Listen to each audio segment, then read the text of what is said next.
Paling di pesantren, di rumah, mereka pasti ngomong kayak begini ke orang tuanya. Orang kata Ustaz sudah terserah kok. Itu pasti itu. Persis seperti saya ngomong begini di depan santri-santri. Kalian santri-santri jadi santriwati itu jangan soleh-soleh amat. Akhirnya apa?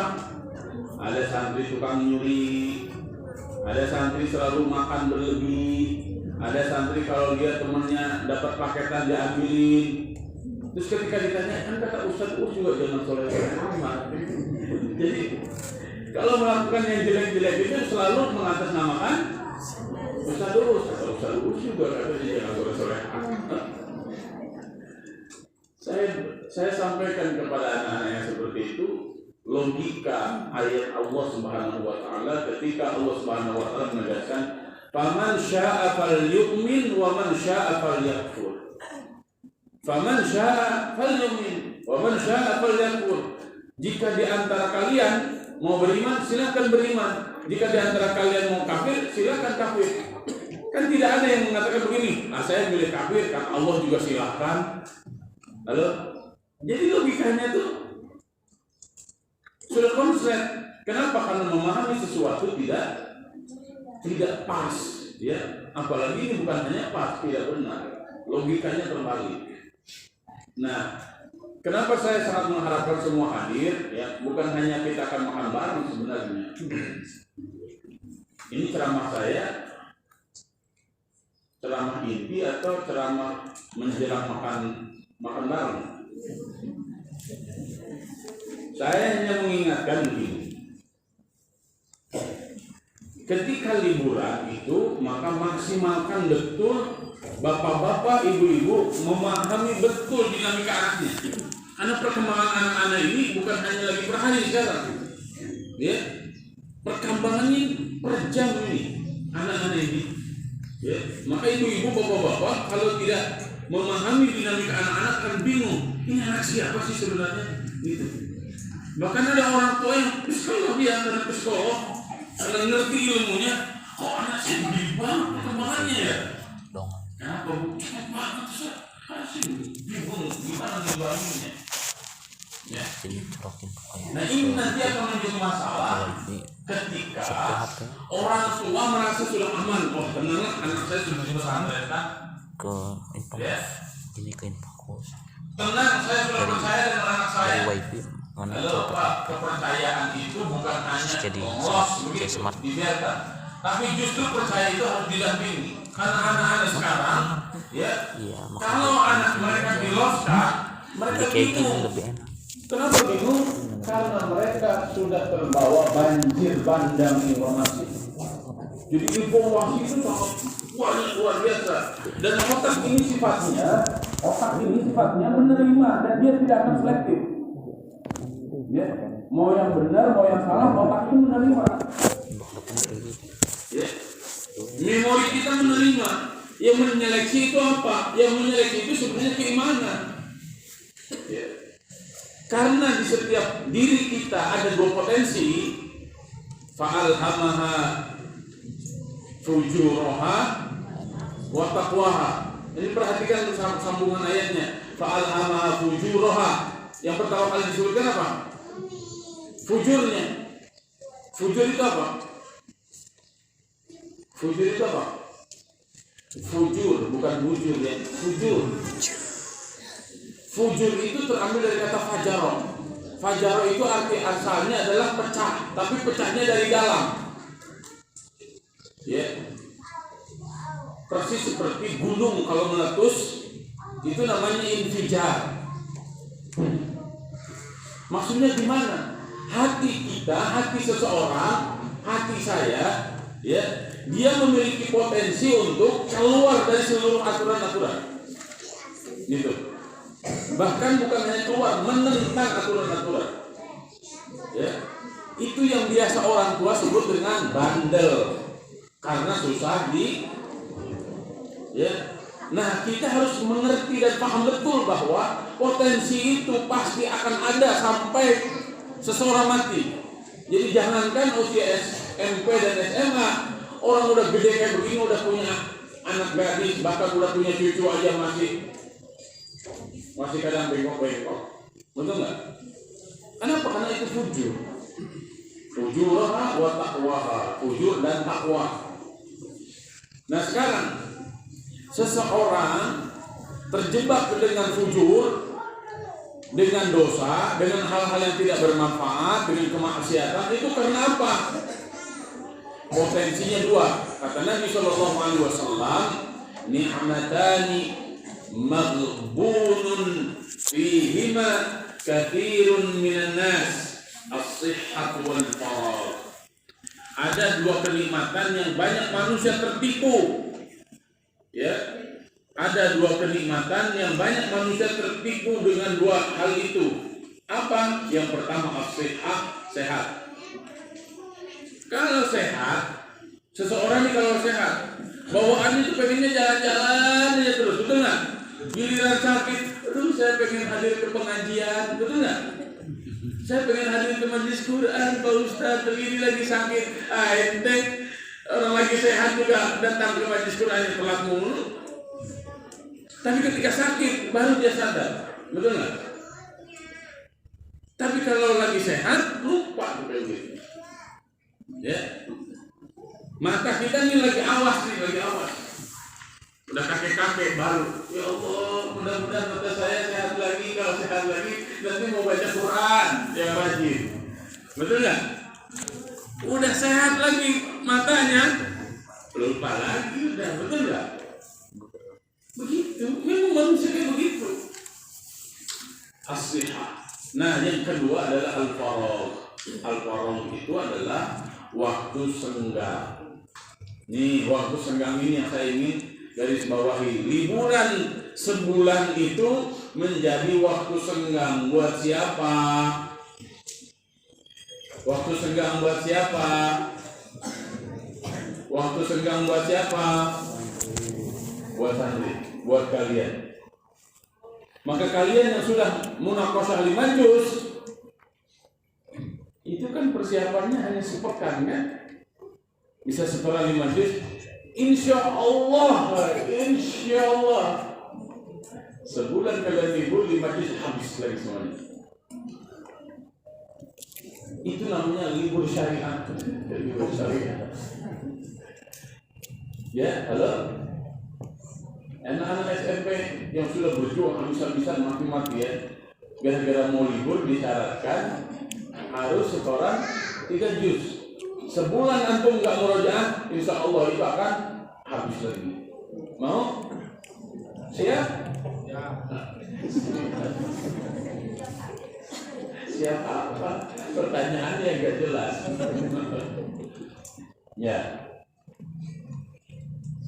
Maka saya ingin menegaskan begini kepada bapak-bapak, ibu-ibu dan juga para santri. Jika 1 semester kemarin, ya, kelas 7, kelas 10, atau kelas 8, kelas 9, kelas 11 dan kelas 12.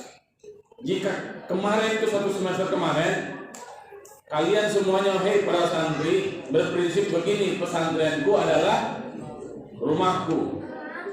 Ya, betul nggak? Pesantrenku adalah rumahku. Iya, kasih di mimbar luas nggak ada bangunan-bangunan tinggi. Rumah semua. Pesantrenku adalah rumahku. Maka ketika kalian pulang, prinsip itu kalian ubah. Jadi apa? Rumahku, siap? Siap? Rumahku pesantrenku siap?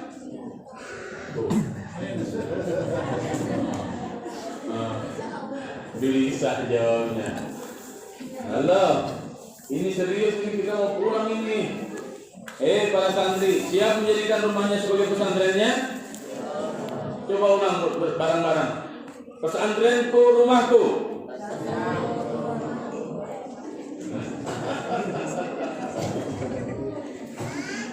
Halo santri. Santri, coba kita ulang. Pesantrenku rumahku. Itu kapan itu? Rumahku di pesantren. Itu kemarin, 1 semester kemarin. Mulai besok, bukan mulai besok ya. Mulai nanti sore. Prinsipnya dirubah. Apa itu? Rumahku di pesantren. Rumahku. Pesantren. Coba ulang bareng-bareng. Rumahku. Di pesantren. Rumahku. Pesantren. Mana ini suara santri?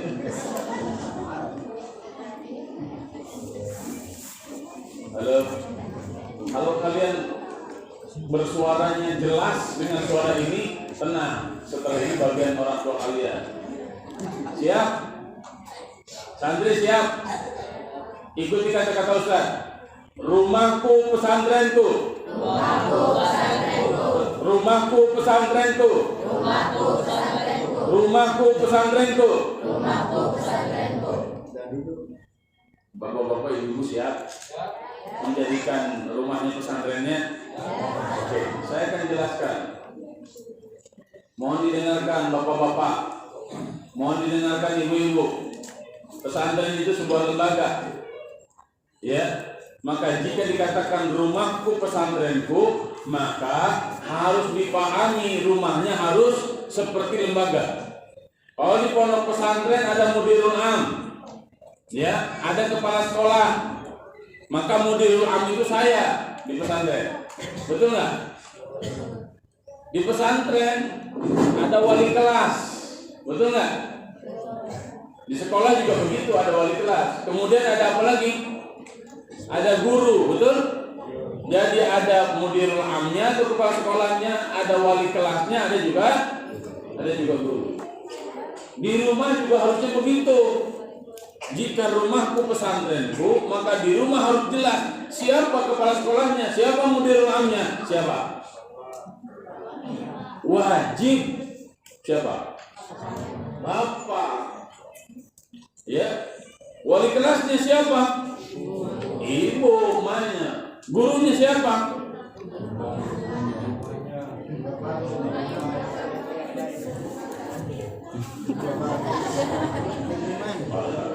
Nyari ibunya yang lain katanya.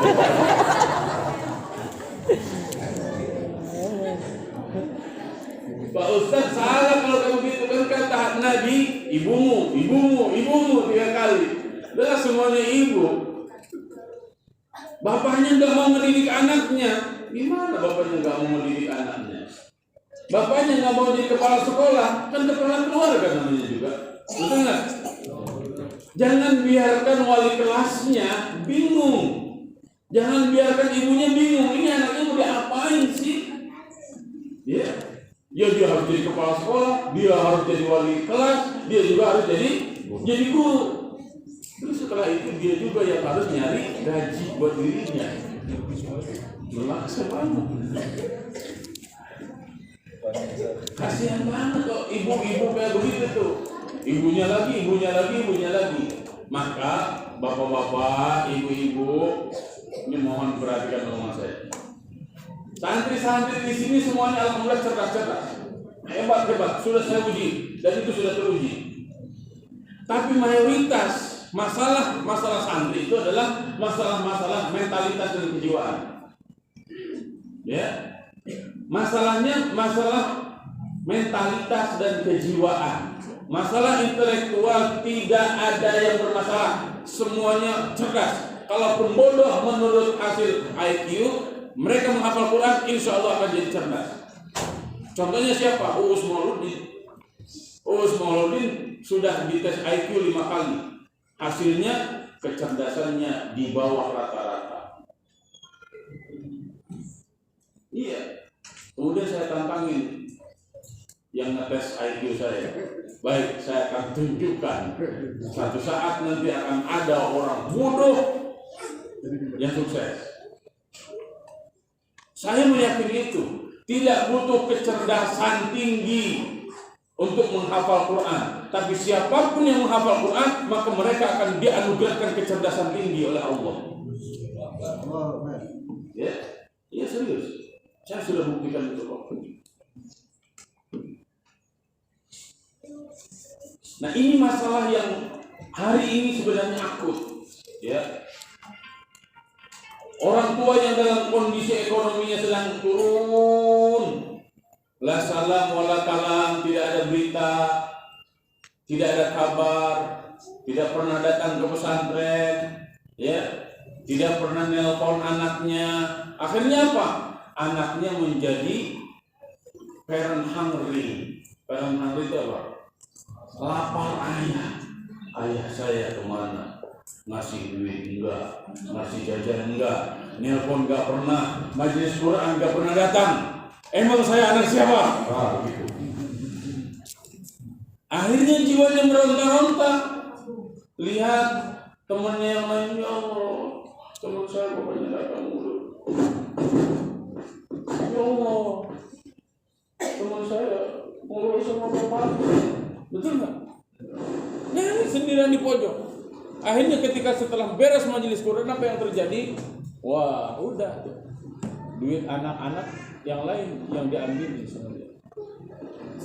Terus orang tuanya merasa nyaman, hanya merasa tenang. Oh tenang, anak saya sudah dibagi sertifikat 30 juz.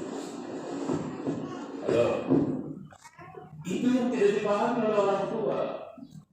Kemudian sekali ketemu, hafalan kamu udah berapa juz? Gimana sih kamu udah kelas 3 masih nggak ngerti juga? Ayo segera hatamin. Hafal Quran 30 juz itu bagus. Tapi buat apa hafal Quran kalau tidak menjiwai? Buat apa hafal Quran 30 juz kalau jiwanya kosong? Nah, saya tidak mau itu. Maka saya serahkan lagi kepada bapak-bapak ibu-ibu untuk mengisi ruang kosong itu. Ya. Ada anak-anak kelas 11, kelas 12 kalau ditanya, kamu mau jadi apa nak? Nggak tahu. Kamu begitu ya udah kelas 11, kelas 12 dijawab nggak tahu. Kamu mau jadi apa nak? Nggak tahu. Aku terserah Abi aja. Terserah Abi saja. Menurut Abi kamu gimana? Nggak tahu Abi juga. Akhirnya anaknya bingung. Orang tuanya linglung. Halo, ini fakta Pak yang saya omongkan. Cuma saya tidak menyebut nama saja. Nah maksud saya, ruang-ruang kosong itu mohon diisi di rumah masing-masing. Ya. Jadi kenapa harus didesain di bulan itu? Ini mumpung bapak-bapak, ibu-ibu bersama anaknya. Ya. Karena saya walaupun sebagai pimpinan pondok pesantren tetap tidak bisa menggantikan posisi ayah dan tidak bisa menggantikan posisi ibu. Saya posisinya sebagai guru. Halo.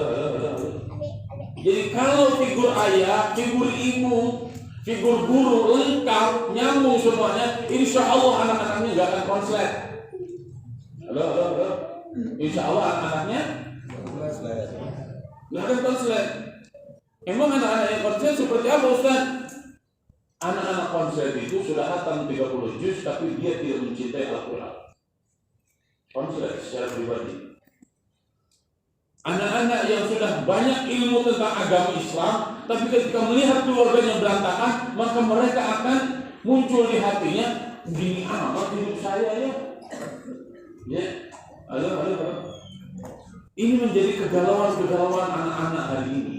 Maka saya silakan kalian maksimalkan ketika pulang ke rumah, maksimalkan ngobrol dengan bapak, maksimalkan ngobrol dengan ibu. Ya. Bapak memberi visi, mau kemana ini keluarga ini? Kamu harus kemana, harus jadi apa? Itu bapak fungsinya. Ya, kalau terlalu banyak luka, curhat, ibunya sini, panggil anaknya, suruh curhat satu-satu, suruh ngomong satu-satu. Jadi anak saya mah alhamdulillah sudah mandiri, nggak pernah curhat, nggak pernah ngeluh. Iya, mungkin anaknya jadi boneka. Ya, yang namanya manusia pasti ingin mengungkapkan sesuatu. Jadi ketika anak tidak pernah mau curhat, anak-anak tidak pernah mau ngomong, jangan bangga. Kenapa? Dia gagap komunikasi. Sekali lagi apa? Gagap komunikasi. Jika ibu-ibunya tidak meluangkan, mendengarkan curhatan-curhatan anaknya, oh ini juga bahaya. Ya, bahaya. Ibunya nggak normal. Halo, ibunya apa? Ibunya nggak normal. Kenapa? Kekuatan ibu itu di pendengarannya. Kalau kekuatan bapak di mana? Di visi dan misinya, di mimpi-mimpinya. Nah, kamu harus begini. Nah, kamu harus begini. Nah, kamu harus begini. Jadi anaknya dia akan kokoh berdiri. Ya, kalau orang tua, kalau bapaknya, ayahnya tidak pernah memberikan visi dan misi kita, dinasti keluarga kita, Contoh katakan begini, Hendra Hendra Empire contoh.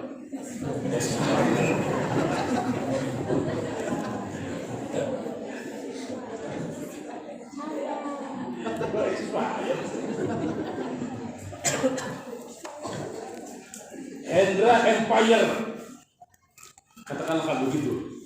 Ya, Kesultanan Hendra itu mau kayak gimana? Keluarga kita tuh mau jadi apa? Mau diarahkan kemana? Itu harus didefinisikan oleh seorang bapak.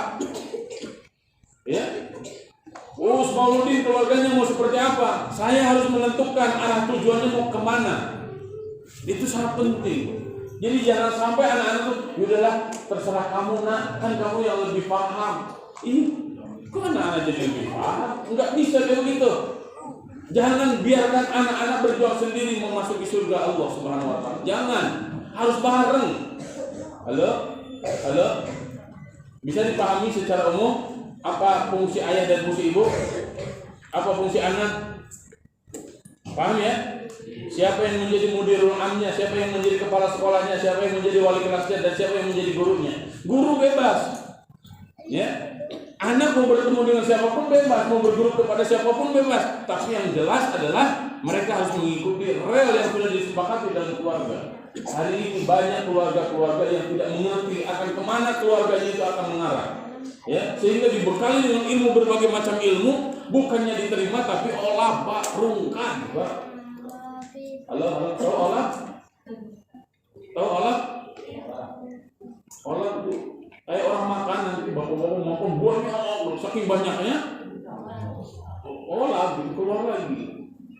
Karena nggak ngerti buat apa dalam kehidupan. Oke ya.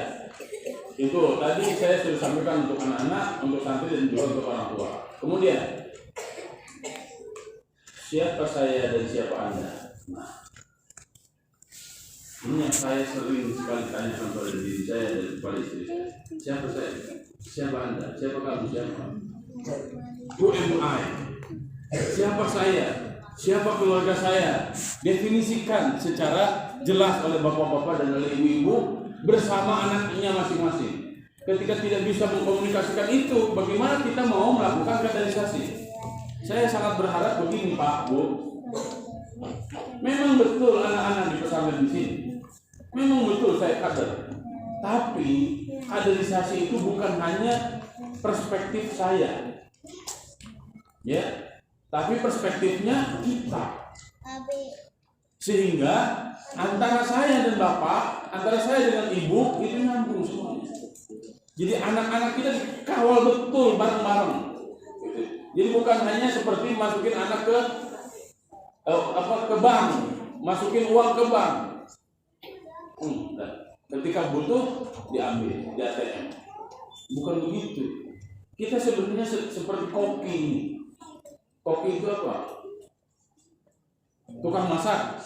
Iya, mau masak apa? Nah, saya satu semester ini sudah saya masak tuh anak-anak dengan bumbu-bumbu yang khusus, racikan-racikan khusus. Sekarang kan masakan itu masih belum enak kan? Nah, saya persilakan kepada bapak-bapak lengkapi agar masakannya semakin nikmat. Kurang lebih begitu. Kita semuanya sepakat bahwa kita sangat ingin fid dunya hasanah wa fil akhirati hasanah wa qina. Di dunia sukses, di akhirat sukses, dan kita tidak mau masuk neraka. Nah, kemudian yang selanjutnya saya ingin mengulang-ulang apa yang saya sangat sering upload di grup. Ya. Yang paling penting dan paling utama dalam pendidikan itu sebenarnya bukan nilai-nilai akademik. Bahkan bisa jadi 5 tahun atau 10 tahun ke depan nilai-nilai akademik rapot itu tidak ada manfaatnya sama sekali. Saya ulang lagi sekali lagi. Yang paling penting dalam pendidikan itu bukan nilai-nilai akademik. Bahkan bisa jadi 5 tahun dan 10 tahun ke depan nilai-nilai akademik itu tidak ada manfaatnya. Kenapa Ustaz tidak ada manfaatnya? Kenapa tidak ada manfaatnya? Karena itu hanya sebatas fenotip. Apa Bu? Fenotip itu apa Bu? Fenotip itu apa Pak? Itu hanya sebatas fenomena angka. Bagaimana untuk menghasilkan angka itu berbagai macam orang yang dilakukan. Betul nggak? Bisa nyontek? Betul nggak? Bisa nanya ke temannya? Betul nggak? Atau hasil akhirnya dikatrol sama gurunya? Betul nggak?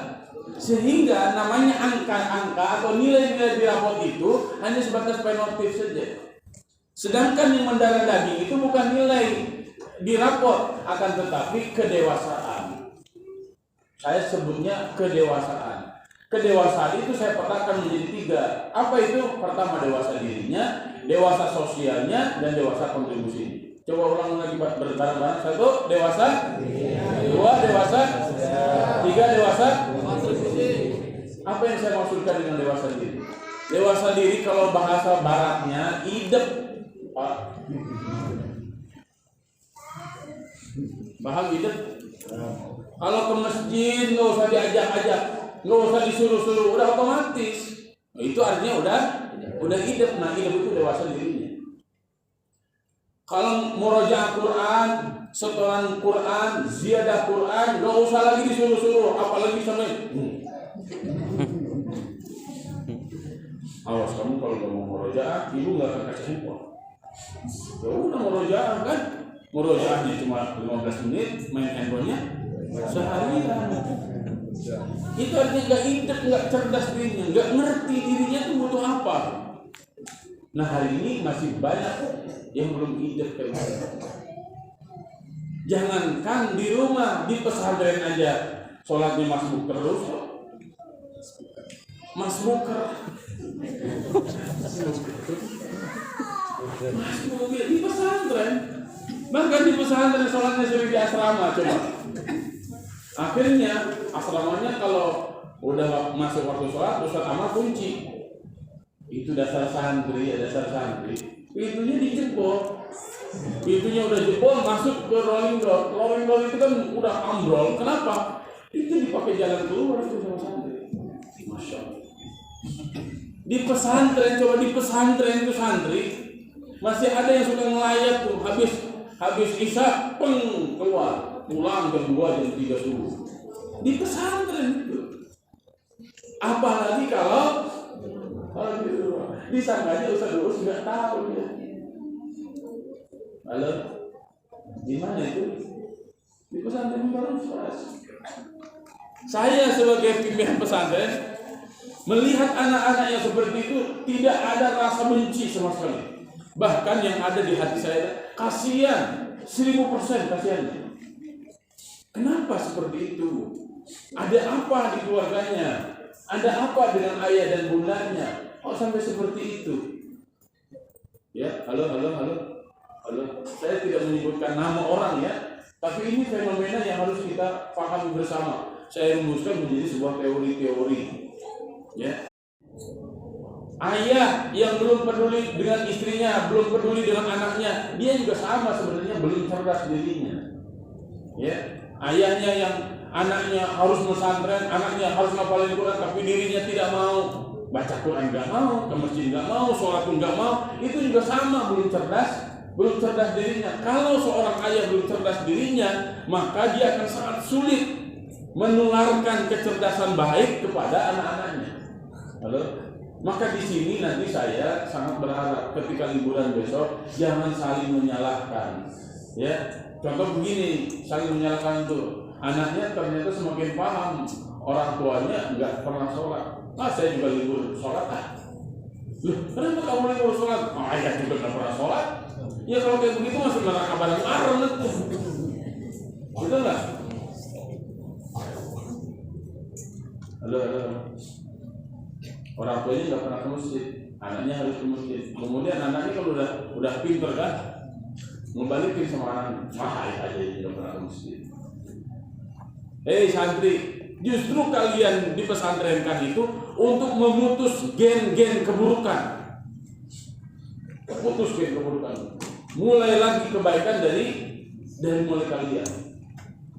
Jadi dalam ranah kecerdasan diri ini, Tidak usah melihat atau mencari-cari keburukan orang lain, tapi yang harus kita lakukan adalah benahi diri kita masing-masing. Karena ini adalah perintah dari Allah Subhanahu wa taala, qu anfusakum. Ya, benahi diri kita sehingga kita menjadi orang-orang yang cerdas secara diri. Kemudian yang kedua adalah dewasa sosial. Maksud dewasa sosial itu seperti apa? Kita tidak mungkin hidup sendirian, betul nggak? Pasti kita akan bertemu dengan orang lain, ya. Bahkan orang lainnya itu berbeda. Nabi Adam tidak membutuhkan Asep, tapi Nabi Adam membutuhkan Siti Hawa, betul nggak? Beda nggak antara Adam dan Hawa? Beda, karena dengan perbedaan itulah justru, ya, wa batha minhuma rijalan katsiran wa nisaa. Jadi banyak keturunan yang bermacam-macam, bahkan wa ja'alnakum syu'uban wa qabaila lita'arafu. Masuk ke ranah sosial bukan berarti kita harus memenjarakan anak-anak kita. Kamu jangan bergaul dengan ini ya, kamu nggak boleh ke sana ya, kamu nggak boleh ke sini ya, kamu harus di sini. Berikan pemahaman sosial yang ada. Agar apa? Agar paham situasi dan kondisi keluarganya seperti apa. Agar paham lingkungan di rumahnya seperti apa, keluarga besar itu seperti apa, kondisi negaranya seperti apa, bahkan kondisi peradaban umat Islam seperti apa hari ini. Nah, ini akan menuju pada kedewasaan sosial. Jadi kalau ilmu-ilmunya yang dipelajari di pesantren itu tidak dibawa ke dalam kehidupan bersosial, bermasyarakat, maka seakan-akan ilmu itu nggak ada manfaatnya. Contoh begini Pak, ngapalin Quran buat apa sih Pak? Ngapalin Quran?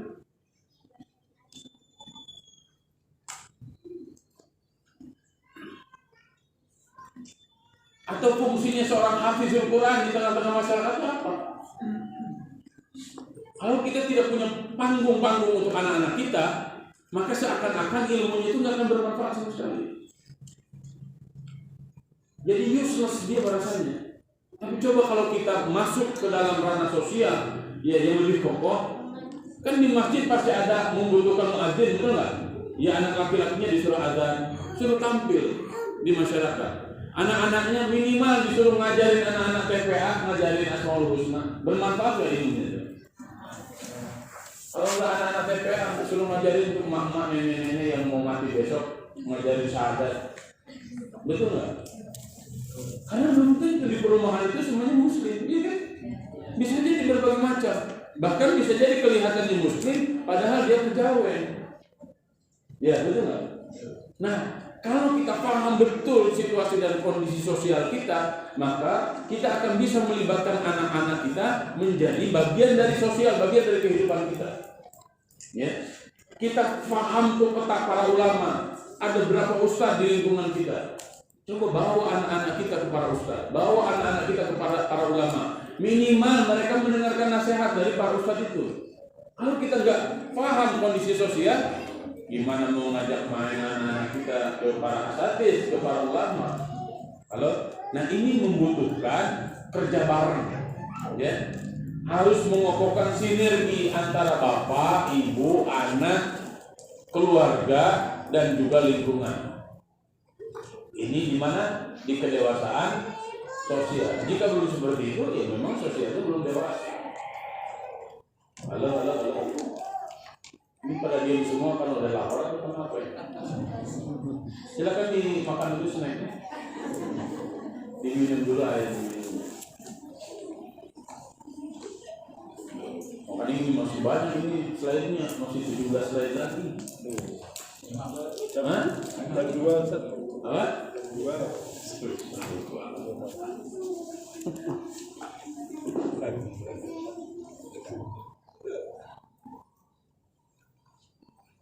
Kemudian yang terakhir lah. Yang terakhir maksudnya dalam kedewasaan, bukan terakhir ngomong. Terakhir kedewasaan itu apa? Dewasa kontribusi. Yang saya maksudkan dengan dewasa kontribusi itu apa?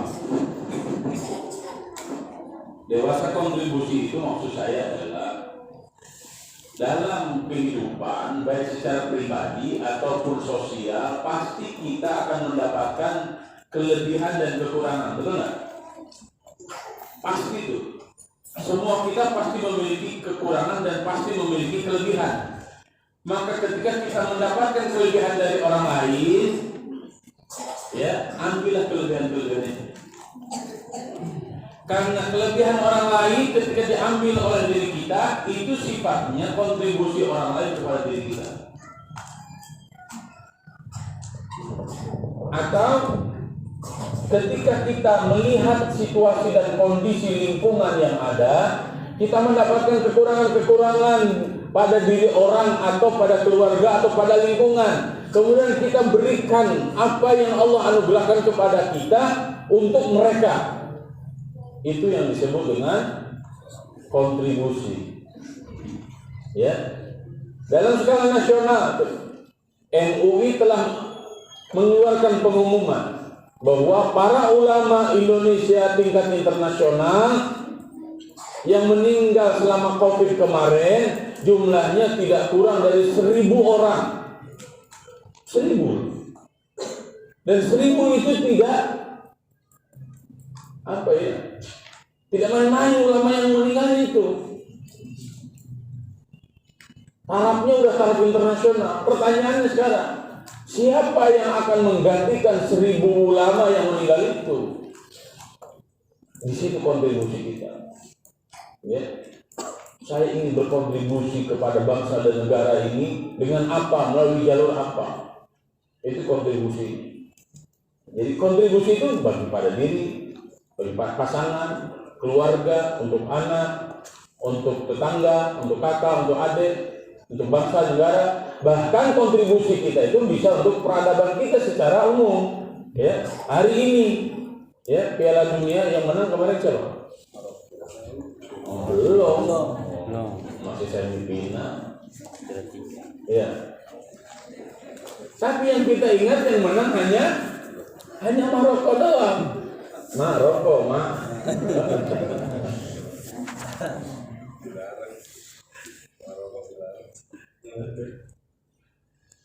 Dan kita ingat hanya Maroko. Kenapa? Karena Maroko seakan-akan mereka menjadi perwakilan perasaan kaum muslimin. Betul nggak? Jadi puas banget kalau Maroko menang tuh puas banget. Kenapa? Karena ada sejarah di belakangnya. Padahal kontribusinya hanya untuk bola. Betul nggak? Qatar mengeluarkan triliunan. Ya. Untuk apa? Untuk Piala Dunia. Tapi apa hasilnya? Ternyata efeknya bukan hanya pada Piala Dunia, tapi banyak orang, jutaan orang masuk Islam. Gara-gara gitu tuh. Jadi kontribusi Qatar untuk melakukan Islamisasi dengan apa? Fasilitasnya Piala Dunia. Jadi apapun yang kita lakukan, kita niatkan ini kontribusi kita untuk kejayaan umat Islam. Gitu tuh. Kenapa? Karena kita umat Islam. Ya, maka harus bangga dengan keislaman kita. Paham ya? Oke, saya masuk lagi ke yang selanjutnya. Apa dalam kedewasaan diri, kedewasaan sosial yang menjadi unsur-unsur penyangganya? Saya tuliskan di situ di slide ada 4 DNA sukses berkah. Apa DNA yang harus kita tumbuhkan dan harus terus kita kembangkan? Ada 4 minimal, ya 4 itu minimal. Ini saya sebutkan secara perlahan agar bapak-bapak nanti ibu-ibu bisa mendiskusikan ini dengan anak-anaknya ketika di rumah. Apa itu? Pertama, spiritual. Ya. Spiritual itu erat kaitannya dengan jiwa, dengan hati. Murojaah kalau hanya dihitung berapa juz itu bukan spiritual. Tapi membaca Al-Quran, dibedah isi kandungannya sehingga mengerti dan bisa dihayati, itulah yang disebut dengan spiritual. Paham ya? Jadi jangan begini. Kamu sudah berapa banyak murojaah hari ini? Itu kan kata Ustaz Us lagi. Itu kan kata Ustaz Us, kamu harus memperhatikan spiritual. Kata anaknya, ayah juga. Spiritual itu bukan pada angka, bukan pada jumlah, tapi pada penghayatan. Menghayati Al-Quran itu tidak usah sekaligus banyak. Bahkan tadabbur Al-Quran itu satu huruf saja, satu kata saja, satu ayat saja. Jika itu menjadikan hati kita, oh begini toh. Sehingga ketika kita baca ayat itu, nyes ke hati kita. Itu yang saya maksudkan dengan spiritual. Ya. Sehingga nikmat ketika membaca Al-Quran, nikmat ketika kita sholat, ya, rindu ketika kita mendengar azan untuk langsung ke masjid, ya, rindu kita tahajud bareng. Nah, kerinduan itu yang saya maksudkan dengan nuansa spiritual, bukan masalah bilangan tahajudnya. Oh, saya mah tadi tahajud 23 rakaat. Oh, saya 100 rakaat. Karena di dalam mazhab Maliki kan tidak terhingga, silakan saja. Saya mah 11 dong riwayatnya Aisyah. Jadi perdebatan, bukan itu. Tapi kenikmatan ketika kita tahajud itu yang saya maksudkan dengan spiritual. Ya. Kalau makomnya seperti Ustaz Salman, 1 rakaat, beliau Al-Baqarah tamat. Rakaat kedua Ali Imran tamat. Oh, saya enggak kuat kalau ngikutin tahajudnya Ustaz Salman. Makomnya juga lain. Kenapa? Karena saya belum bisa menikmati itu. Kalau Ustaz Salman, wah, Masya Allah, air matanya aja seember. Nah, itu kondisi batin seseorang. Nah, itu yang saya maksudkan dengan nuansa spiritual. Kalau spiritualnya subur, ya, terus berkembang dia, maka dia akan mempengaruhi pola kehidupannya yang penuh dengan semangat iman. Hatinya terisi penuh dengan keimanan. Ya. Nah, kemudian yang kedua adalah intelektual. Intelektual maksudnya apa? Intelektual keilmuan. Kalau ini erat kaitannya dengan rumus, dengan teori, ya, baca buku, baca kitab, ya, mengetahui ini dan itu. Nah, standar keilmuan yang saya terapkan di pesantren ini kan mayoritas agama, Pak, betul nggak? Bapak-bapak, ibu-ibu coba cek aja. Saya kan pernah ditanya, Ustaz, kenapa nggak diajarin bahasa Inggris di sini? Jawaban saya, boro-boro ngajarin bahasa Inggris, baca Qurannya aja belum bisa. Boro-boro ngajarin bahasa Inggris, nerjemahin Quran aja nggak bisa. Boro-boro ngajarin bahasa Inggris, baca kitab gundul aja belum bisa. Kan perjanjian kita untuk lebih fokus di sini, di mimbar di sini, lebih fokus mengkaji agama, betul nggak? Tapi kan anak saya kan bisa bahasa Inggris. Nah, sekarang itu waktunya. Ketika liburan sebulan ini, cari kursus bahasa Inggris. Kirim anak-anak ke Pare. Sehingga seminggu, 2 minggu, 3 minggu, atau sebulan penuh anak-anaknya bisa di Pare, silakan. Tapi bayar sendiri ya. Halo. Nah, maksud saya begitu, Pak, Bu. Sehingga keilmuannya bertambah terus. Bapak-bapak pengen apa? Saya nggak mau ke Pare, online aja. Cari online. Anak saya dorong untuk terus belajar bahasa Inggris, belajar bahasa Turki, belajar bahasa Rusia. Online aja terus. Kan murah-murah tuh. Banyak juga yang gratisan kok. Nah, maksud saya begitu. Jadi intelektual yang di pesantren semakin kokoh, bapak-bapak ingin nambahin apa? Silakan. Nah, itu butuh petanya apa? Karena satu keluarga dengan keluarga yang lain berbeda-beda. Saya tidak bisa mengatur itu. Kemudian yang ketiga, leadership. Masalah leadership. Leadership itu gampangnya begini: siap memimpin dan siap dipimpin. Ya. Siap memimpin dan siap dipimpin. Siap memimpin. Kalau nggak ada saya di pesantren di sini, kalian yang jadi pemimpinnya. Merasa diri paling tanggung jawab untuk melakukan itu.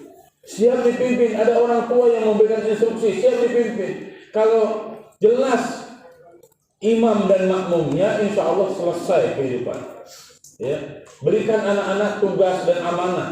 Di pesantren yang kita berikan tuh, jadi tidak ada alasan lagi nanti ketika Apa yang terlintas dalam pikiran bapak-bapak ketika anak-anak liburan? Nambah cucian. Oh, kok nambah cucian? Jadi yang terlintas itu, oh iya, ada yang nyuci gitu. Biarkan anak-anak nyuci, biarkan anak-anak nyetrika dan yang lain-lain begitu. Kemudian yang keempat, entrepreneurship. Entrepreneurship yang saya maksudkan adalah mereka paham mengelola keuangan. Mereka paham bagaimana mendapatkan uang, mendapatkan harta, dan mereka paham bagaimana mengelola keuangan. Bahkan saya sangat menyarankan anak-anak SMA, Pak, Bu, jelaskan saja kondisi keluarga apa adanya. Jangan ditutup-tutupi.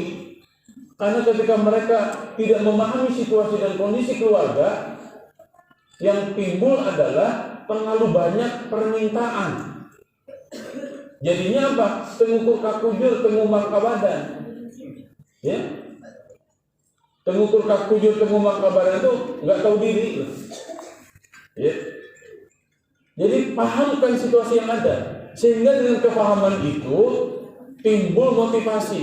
Contoh kayak begini, saya paham betul anak orang miskin bukan anak sultan. Ya, saya dulu kalau mau jajan itu saya harus jualan piscok. Pulang dari pesantren saya harus bantuin mama. Ya, ngejahit. Ketika lulus dari pesantren, saya harus mau kuliah. Saya bilang ke mama, ke bapak, pokoknya saya mau kuliah. Mama, bapak nggak usah pusing mikirin saya kuliah. Saya insya Allah bisa kuliah. Apa kata bapak saya, kata ibu saya? Ya sudah, semoga hafalan Quran kamu yang membawa keberkahan. Gitu. Alhamdulillah wa syukurillah, selesai itu semuanya. Nah, banyak anak-anak santri, ya, yang tidak paham betul situasi dan kondisi keluarganya, kemudian terlalu banyak permintaan, ketika tidak bisa terpenuhi akhirnya kecewa, dan bahkan bukan kecewa, putus asa. Udah, saya nggak mau kuliah, nggak mau apa, pokoknya saya mau lulus dari sini nemenin ibu saya aja di rumah. Jangan begitu. Anak-anak kita membutuhkan masa depan yang banyak perbekalan. Ya, halo, bisa dipahami? Halo, masih nyambung? Oke, ini masalah entrepreneurship, leadership dan entrepreneurship. Bahkan saya sangat menyarankan kalau bapak-bapak, ibu-ibu bisnis kelontongan di rumahnya atau bisnis online di rumahnya, libatkan anak-anak itu biar mereka paham betul. Ya, saya sampai hari ini juga sama melibatkan anak-anak. Anak saya suruh apa? Kamu bagian ini, kamu bagian ini, kamu bagian ini. Megang bisnis ini, megang bisnis ini. Jadi ketika mereka mau uang itu, mereka paham betul uang mereka dapatkan dari mana dan mereka alokasikan uang itu untuk apa. Ya, halo. Mayoritas anak-anak santri ini kalau pulang paling mintanya apa? Paling mintanya dibeliin handphone. Betul nggak? Tapi mereka nggak ngerti handphone yang mereka beli itu dari duit siapa, dari duitnya dari mana. Kalau mereka dilibatkan, maka mereka akan bisa menghargai itu. Ya. Bahkan saya sangat menyarankan jangan handphone. Kalaupun handphone itu menjadi sebuah kebutuhan untuk bisnis mereka, agar bisa membantu bapak-bapak, silakan, tapi harus dengan penuh tanggung jawab. Jadi maksud saya, tanggung jawabnya itu yang lebih penting daripada hanya sebatas berpikir tentang handphonenya. Ya, bisa dipahami ya? Karena sudah banyak anak-anak yang berbisik-bisik seperti itu. Oke, yang terakhir. Terakhir. Berapa slide lagi? 2 slide lagi.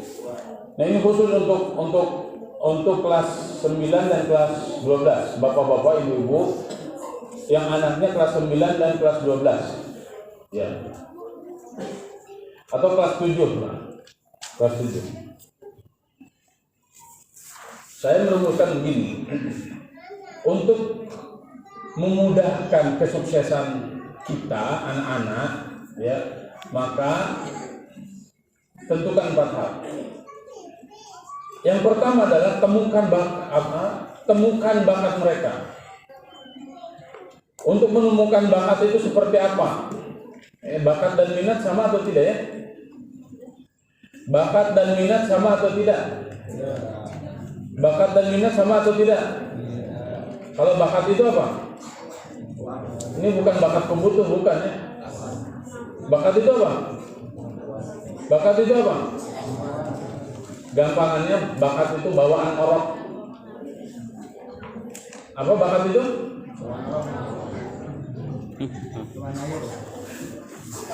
Kalau orang-orang barat bilangnya cupat.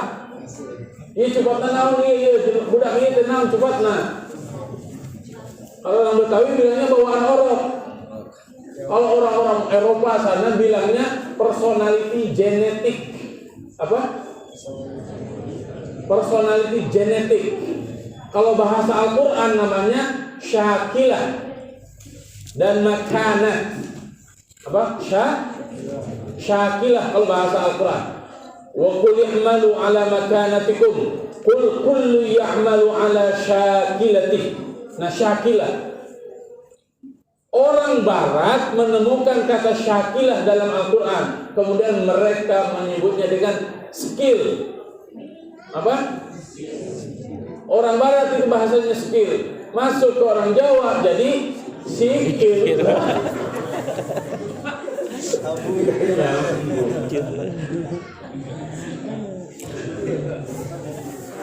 Syakilah skill jadi sikil.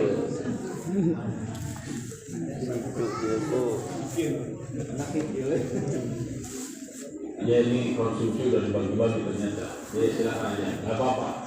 Ustadznya nggak usah dibagi. Silakan aja.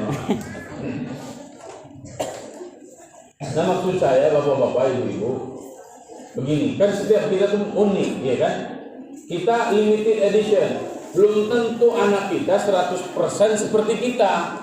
Kenapa? Karena anak kita itu sudah perpaduan antara bapaknya dengan emaknya, iya kan? Jadi ada yang diturunkan dari bapaknya apa, yang diturunkan dari emaknya apa. Bercampurlah kedua unsur itu menjadi anak kita, iya kan? Nah di sini kita harus paham betul. Kalau mau tes sidik jari silahkan. Sekarang ada tes MBTI silahkan, ada tes IQ silahkan. Nah maksud saya bapak-bapak, ibu-ibu, sebelum mengharapkan anaknya begini dan begitu, pahami dulu bawaan oroknya seperti apa, agar tidak salah. Ya, ya silakan bagi-bagi dulu dah. Ini semuanya hatinya pada was-was. Saya kebagian snack nggak? Saya kebagian snack nggak?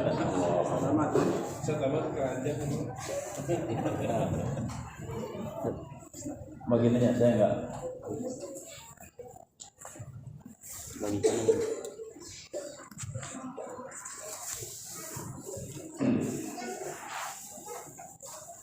Apa yang tadi temukan apa? Temukan bakat. Ya, bukan bakat kubutuh, bukan ya. Daripada enggak bakat kubutuh itu maksudnya. Ya daripada bingung lah, daripada enggak sama sekali, udah kamu ini aja. Nah, jangan kayak begitu itu maksudnya. Zaman dulu ya tes bakat itu tidak dibutuhkan. Kenapa? Karena zaman dulu orang tua kita zaman dulu, mama, emak, emi, terus apa lagi nyebutnya? Hah? Hah? Buyung. Fokus ngurusin kita, betul nggak? Fokus ngurusin kita sehingga orang tua kita tuh paham betul bawaan orok kita seperti apa. Saya nggak pernah dites psikotes, saya nggak pernah dulu ya. Saya nggak pernah yang namanya tes sidik jari, saya nggak pernah tes MBTI itu nggak pernah. Tapi ibu saya bilang gini, udah kamu mau fokus aja di tafsir, begitu. Jadi ketika saya fokus di tafsir, saya lebih bahagia dan lebih memuasai itu. Kenapa? Sama dengan bawaan orok, paham Pak? Nah, orang tua sekarang banyak yang tidak mengerti anaknya. Kenapa? Karena jadi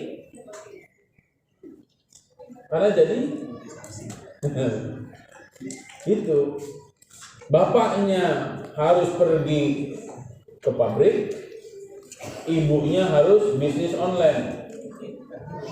Akhirnya anaknya sama siapa? Anaknya kadang sama neneknya, kadang sama tetangganya, kadang sama anak sulungnya, ya betul nggak? Kadang sama bibinya, kadang sama siapa aja pokoknya dititipin lah, ya. Bahkan yang lebih gampang lagi, pokoknya anaknya kasih handphone, udah tuh selesai, betul nggak? Udah selesai. Hah? Iya, memang seharian ada di rumah, tapi hati dan pikirannya tidak tertuju kepada anaknya, sehingga tidak paham. Ya, maka dibutuhkan tes itu sekarang. Kalau paham betul, mantap. Dan yang lebih paham itu siapa?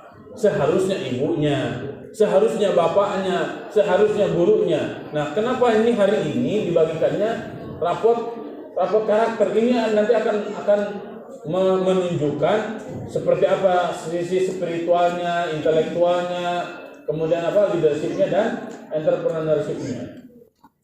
Ya. Kemudian kalau sudah ditemukan bakatnya apa, ya, asah minatnya. Kalau bakat kan akan berubah, tapi kalau minat berubah-ubah. Kadang anak-anak tuh kayak begini. Kamu mau lanjutkan kemana? Saya pengen ke sini. Kenapa? Karena ada teman saya. Nanti temennya keluar, dia juga pengen keluar. Kenapa kamu pengen keluar? Teman saya juga keluar. Gitu. Kalau anaknya sudah ketemu minatnya, contoh, kamu mau jadi ahli apa? Saya pengen jadi ahli fikih. Asah, Pak.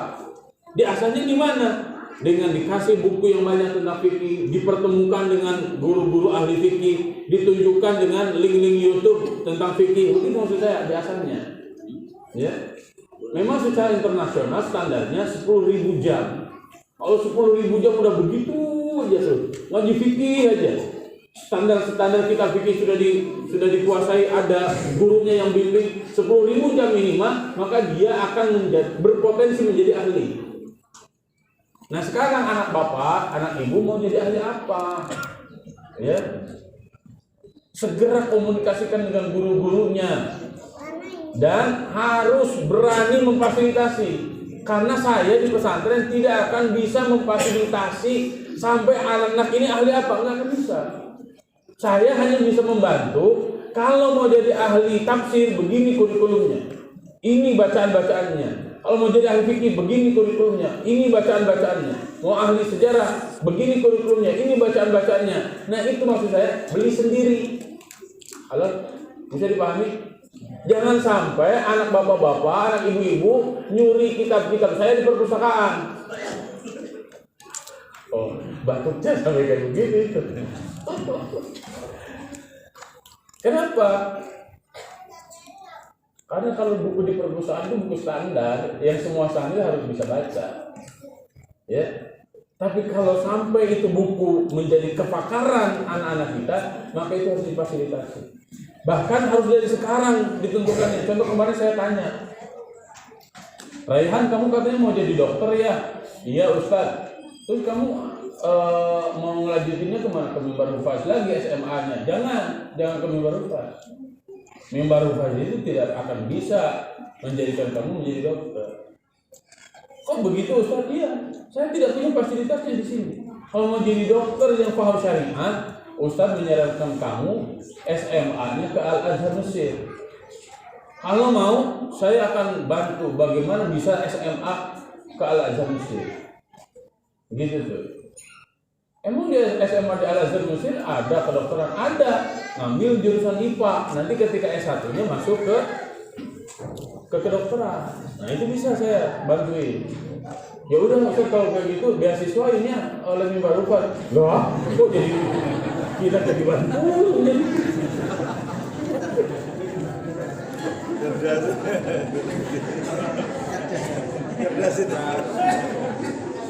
Ini contoh ya.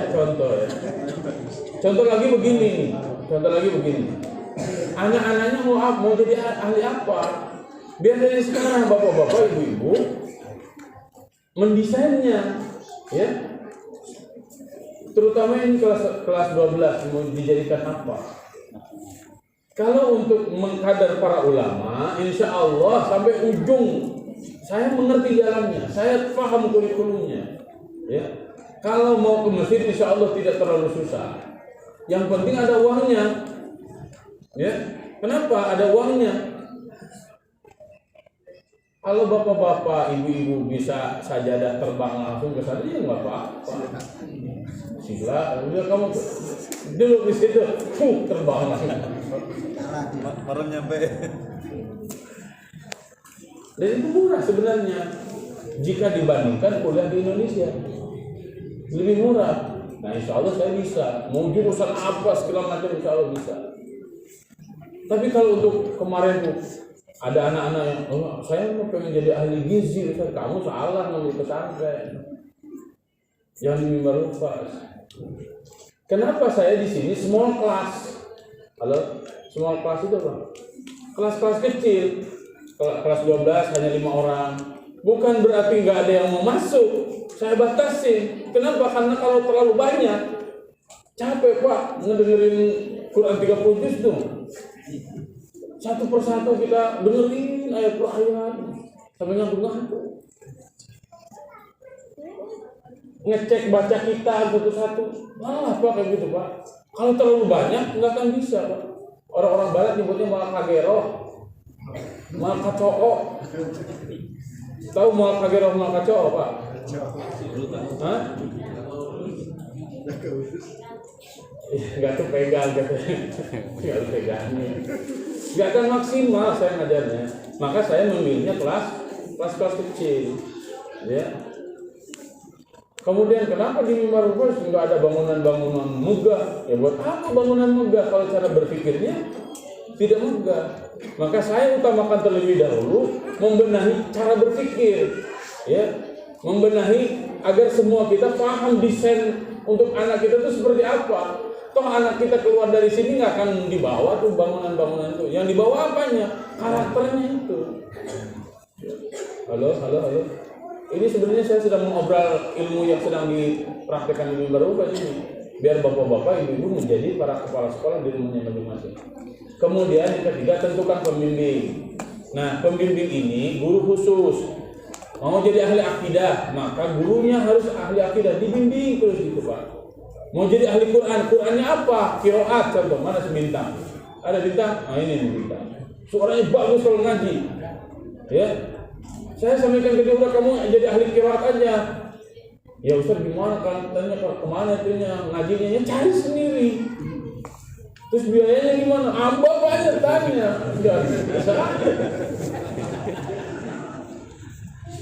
Ini aset, maksud saya ini aset. Kalau dia dilatih terus oleh guru yang mumpuni selama sebulan, insya Allah nih akan menggantikan mu'amar. Jadi akan lahir mu'amar baru. Gitu paham ya maksud saya? Persis seperti saya sedang melakukan itu ke guru-guru. Begini, Ustaz Nay, udah antum fokus di bidang fikih. Mau fikih apapun antum mau lahap aja semuanya. Saya kasih buku-bukunya. PDF-nya doang.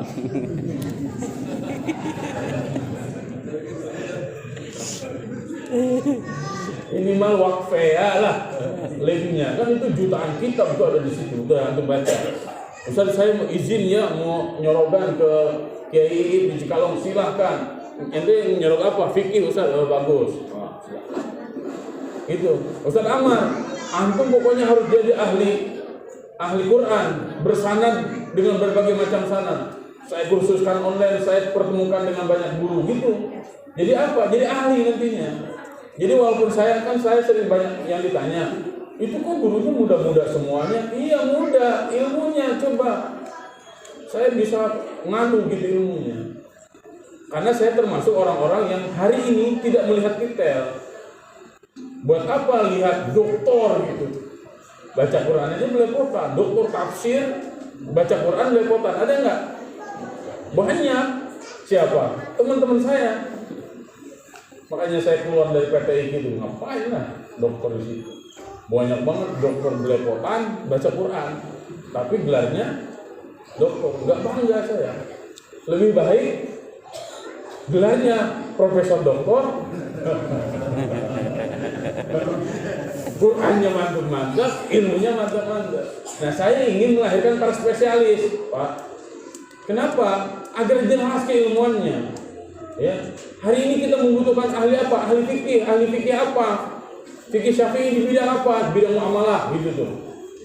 Hari ini kita butuh ahli bank apa? Bank Islam gitu. Saya butuh begitu. Nah ini tidak bisa dilakukan oleh saya sendiri, tapi kita harus bareng-bareng. Ya, Ustaz kan saya nggak sekolah, saya nggak peduli bapak-bapak mau sekolah mau enggak. Yang penting cara berpikirnya nyambung. Ibu saya aja lulusannya SD, ya, tapi semua anaknya pada maju. Karena tadi saya sampaikan, yang paling penting itu bukan titel, yang paling penting itu cara berpikir, ya, dan kedewasaan. Itu kurang lebih ya, temukan bakat, terus apa? Asah minat, yang ketiga apa? Tentukan pembimbing atau pelatihnya. Siapa? Kalau di pesantren siapa ustadznya? Nanti ketika di rumah siapa yang akan melatih itu, memberikan pelatihan itu? Ya, kemudian minimal satu aja fokus keahlian. Bagaimana dengan pelajaran-pelajaran yang dipelajari di sini? Pelajaran-pelajaran yang dipelajari di sini itu pelajaran standar yang semua santri harus paham. Adapun mau menjadi ahli cukup satu aja. Ahli apa? Silakan terserah. Tapi kemampuan pemahaman keagamaannya jelas terstandar. Ya. Baik, kemudian yang terakhir banget, ini nih yang kemarin saya share di grup. Bagaimana agar menjadi liburan berkah? Saya share lagi deh terakhir.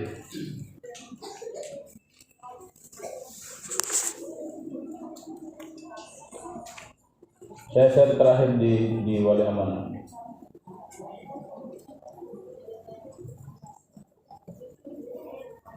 Kemarin saya nge-share itu liburan berberkah. Tentukan tujuan apa yang diinginkan, bapak-bapak. Tujuan liburannya apa? Bicarakan dengan anak-anak. Bagaimana cara mewujudkannya? Silakan. Kemudian yang ketiga, dengan siapa Anda akan bekerja sama? Ya. Kemudian yang keempat, buatkan agenda harian dengan jelas. Yang kelima, lakukan evaluasi. Ya, evaluasinya setiap kapan? Ya minimal sepekan sekali lah evaluasinya. Ya.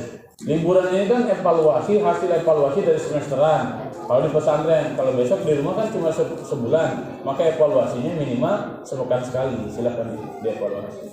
Kalau bahasa saya yang lain, dulu saya pernah menyampaikan secara umum begini. On-kan 5 hal, masih ingat nggak? On-kan 5 hal. Jika tidak di-on-kan, maka akan menjadi apa itu? Pertama, visinya di-on-kan. Visi itu apa? Target tujuan.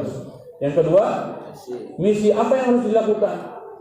Yang ketiga, collaboration, bekerja sama dengan siapa. Yang keempat, actionnya seperti apa. Action itu maksudnya agenda harian. Yang kelima baru evaluation, evaluasinya seperti apa. Mudah-mudahan dengan 5 hal itu, walaupun liburannya sebulan, akan terasa sebentar. Betul? Walaupun liburannya sebulan, akan banyak hal manfaat yang dirasakan. Tentu satu dengan yang lainnya akan berbeda-beda sesuai dengan visi dan misi keluarga masing-masing. Dan itu sangat bagus menurut saya. Ya, kalaupun akan bapak-bapak bekerja sama dengan yang lain, silakan saja. Ya, anak saya contoh saya akan kirim lagi ke Bandung untuk dua pekan, udah fokus aja di situ. 2 pekan, 1 pekannya lagi buat apa? 1 pekannya lagi untuk mengenal keluarga. 1 pekannya lagi saya janji sama anak-anak mau keliling-keliling kemana-mana, pokoknya keliling. Itu minimal gambaran besarnya ditemukan. Bapak-bapak, ibu-ibu mau seperti apa? Liburannya bersama anak-anak, saya persilahkan semuanya 100% kepada bapak-bapak dan ibu-ibu semuanya. Data awal nanti akan disampaikan oleh guru-guru. Itulah nanti kenapa setelah sholat subuh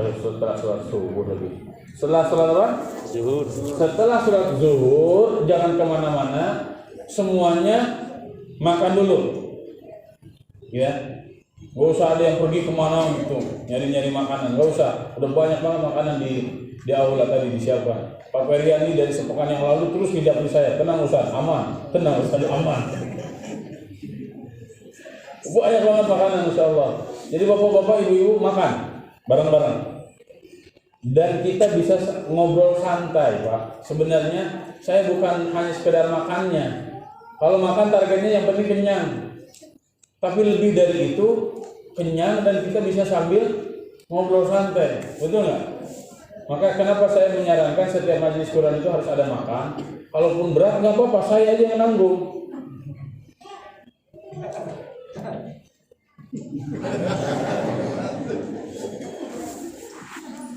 Kalau berat untuk makan, nggak perlu saya yang nanggung.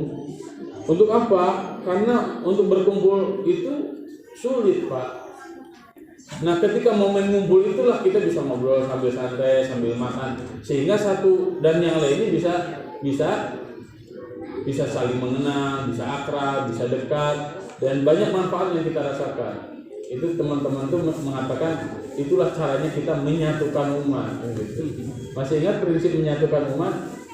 Nyatu kan? Nyatu itu makan maksudnya. Ya. Nah, setelah makan, ya betul ya, setelah makan baru nanti bagi rapor. Setelah bagi rapor baru nanti pulang masing-masing, silakan.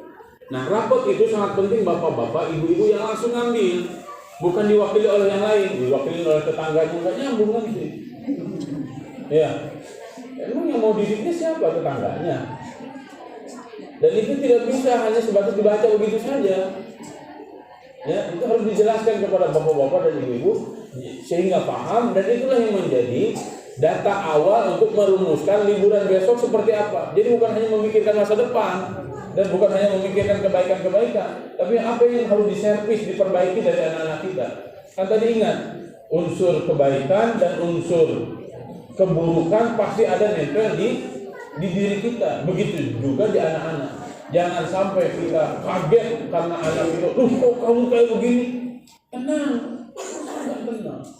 Kita perbaiki.